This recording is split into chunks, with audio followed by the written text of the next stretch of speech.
Good evening and welcome back to Sports Talk ATL. I am Chase Earl, joined by Alex. Lord, we talked about it yesterday on the show, but we only had a few minutes left and it broke at the time we were recording. But Brian Snitker has said that he has not made the decision on whether he wants to retire, quoting, saying, I still got some fire. I don't want to go out like this. It's a very competitive bone in his body that most of us cannot even comprehend. And that, of course, stirred up Braves country. In Braves country, all of you guys, the amount of people that are on, it doesn't matter if it's TikTok, Instagram, whenever I talk about this, YouTube, wherever you're watching it, that are like, he's got to go, he's got to go, he's got to go. For like the one guy that says, you know what, it's okay. I'm talking, it's got to be 99-1. So the faction of fans that are willing to stick up for Brian Snitker at this point is very, very low. And to me personally, I'm kind of neutral because one, I don't think managing baseball games is a huge deal until you get into the postseason. And we've seen Brian Snitker win a World Series. And even in the series that we lost, we didn't hit. It wasn't like Brian Snitker was out there. Every time he brought in a bullpen arm, they typically did what they did. About the only time I can remember being like, what the hell are you doing? Was leaving in Bryce Elder too long in that Game 3 a few years ago. But more often than not, he's done a pretty good job, damn good job in the postseason. And the Braves, with the talent that they have, should be able to make the playoffs no matter who the manager is. I think it's the least of their worries. But I would say, like a new voice, I can see that argument. Like I wouldn't hate him being gone either. But I also don't think it's the worst thing ever if he does decide to stay. And I do think there's no chance the Braves force him out of the clubhouse. Yeah, you just stole my thunder because I was going to say, I feel like regardless of who you talk to, they either feel strongly one way or the other. Like most of it, you're right, is like, get this old man out of here. Let's bring in some fresh blood. But there is, like you said, a smaller portion of people who also are like, no, I mean, he's won a World Series. This guy is a good manager. And that's the truth. This guy is a good manager, whether you want to believe it or not. He is an overall good manager, even if some of the things he does drives me crazy. I was going to say, I'm pretty indifferent on it. The one thing I will say is the decision shouldn't be made solely based on Brian Snitker wanting to manage or not. And what do I mean that? I mean, if he's the best manager for this team, then sure, leave it up to him. But if you're Alex Anthopoulos or you're somebody else who's an executive who you believe that somebody out there, I can't give you a name specifically, but somebody out there you believe is a better suited manager for this job in particular, then there's no way he should be the manager. This is not this is a meritocracy. I love Brian Snitker, but we need the best person at every possible position, regardless of who he is, how long he's been here. I love him. I have respect for him. He's been with the organization a long time. He's forgotten more about baseball than I could ever learn. But just from an overall fan perspective, I want the best possible person managing my baseball team. Now, if that's Brian Snitker, and if you feel that way in terms of the execs and Alex Anthopoulos, then so be it. Then let him decide. I don't give a damn. But if there's even like a 2% chance that you think that some guy out there is a better manager than Brian Snitker, you are doing this club a disservice by giving Brian Snitker even a chance. I do agree, though, that they're not going to boot him.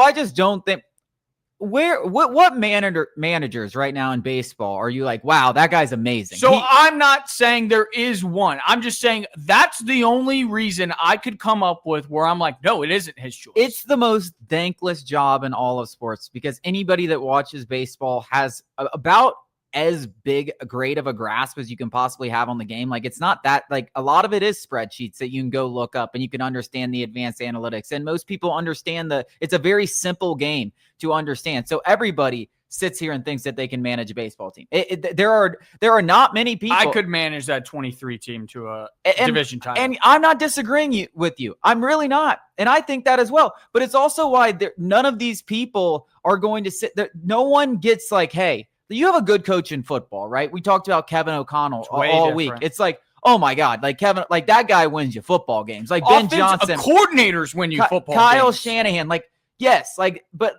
managers, there's just not many. It's a thankless job. Everybody thinks that they can do a better job that is sitting on their couch. And I'm not saying sometimes that they can't. Like, sometimes I look, I'm like, you know what? That was a pretty dumb decision. I can tell you what I wouldn't do. I wouldn't bat Ronald Acuna anywhere other than the top 3 spots. I don't care how bad he's slumping. I'll tell you that right now. I think I could do that. I mean, there are some instances like that where I'm thinking, oh my God, we've got a moron managing. And obviously I'm overreacting and everything like that. But it's also something that doesn't matter. Like in the grand scheme of things, it's a lost season, and nothing matters. In the grand scheme of things, there's just so many things that a lot of people overlook. Like everybody wants their high leverage to pitch every single game. Well, if you did that, they'd be dead by October. Good, run them into the ground. Yeah, in the Braves instance, they die anyways.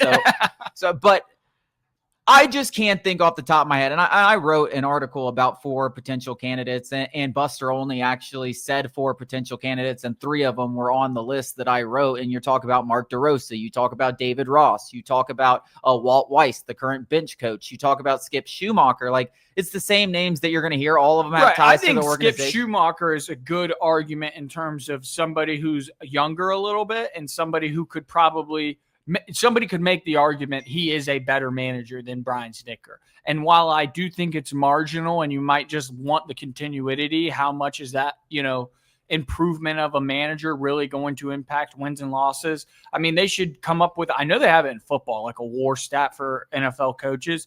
I bet it's less than 1 for an NFL manager or an MLB manager. Yeah. I mean, I think the biggest jobs that managers have are, 1, keeping the clubhouse together for 162 games because they're a glorified school counselor because it is such a ridiculous season. It really is. Like, it's 162 games where you're traveling across the country, and it's the definition of a grind. So keeping those guys focused, liking each other, I'd say that's like number 1. Yeah, I mean, and then the playoffs I think are a big thing. All right, so playoffs 1. Yeah, like the playoffs, but to me, like, ignore all the stuff that you think about the regular season because Brian Snitker's thinking about it from a different perspective in terms of keeping guys healthy, keeping guys fresh.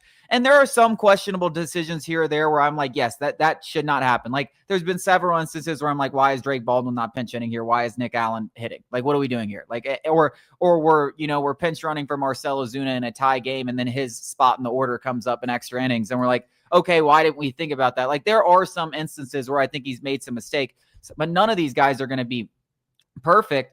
In the playoffs, strictly, Brian Snitker has been damn good. Like, damn good.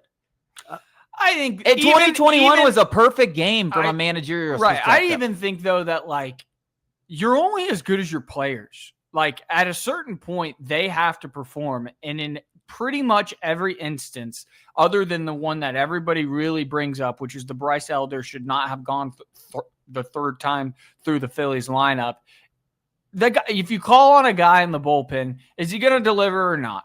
I mean, that's as simple as it can be. Are your guys who was the greatest offense in MLB history, are they going to decide like they remember how to hit or not? I mean, I'll even say, I'm going to say it.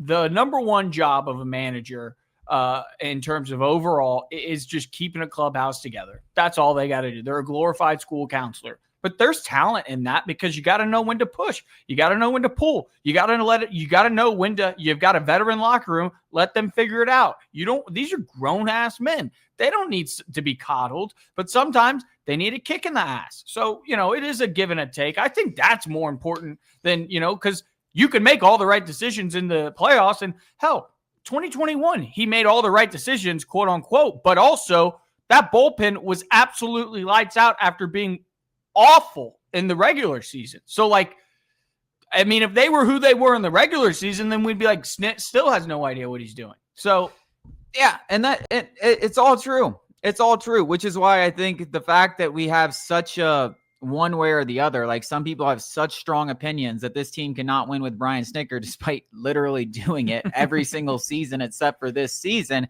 is ridiculous. Like, I just want to say, and here's why I say it's not going to happen. How the hell does Alex Anthopoulos sit down in a room with Brian Snitker and say, you know what? You're one of the big reasons we're 17 games under 500. I'm just saying, like, this guy actually sat on his hands all offseason. He didn't add a single reliever. And once again, don't come at me with the money bull crap. You can get relievers for pennies. He didn't add a single one. He put together a hodgepodge group, and that cost the Braves so many games this season. Oh, by the way, the one guy that he signed got busted for PEDs immediately. He didn't sign a single depth piece. In fact, he released depth pieces when it comes to the rotation. How the hell does Alex Anthopoulos actually walk into any room and start pointing the finger at anybody else but himself. He's not going to. Oh, the lineup had plenty of reason. I could point the finger at the lineup.